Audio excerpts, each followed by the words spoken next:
Major Darryl Watts was found not guilty of manslaughter in the death of an Edmonton-based soldier, but guilty of 3 other charges, including unlawfully causing bodily harm.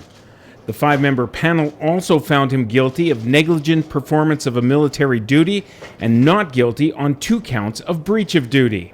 Yeah, geez, I'm disappointed, but I'm just so glad that the manslaughter charges and the other 2 explosive charges are gone by the by. The causing death, anything causing death, would have been a very serious thing to have to deal with.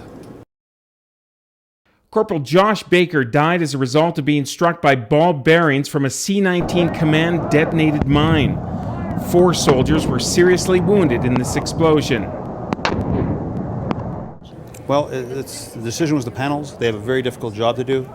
They paid close attention to all the evidence, and they came to their decision, and we respect that decision. It's too early for me to discuss sentencing at this point. That would be premature. I want to make my sentencing submissions in court.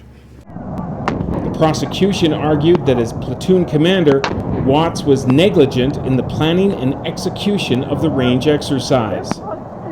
He's on the one hand, he's relieved that it's over, at least this part of it. He's deeply disappointed in being convicted of anything. And, the whole thing's really tough on him and his family. He's got this, he feels very guilty about the loss of Corporal Baker, one of his men. And he's,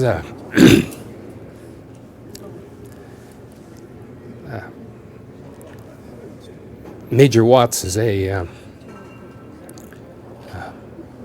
he's such a good soldier.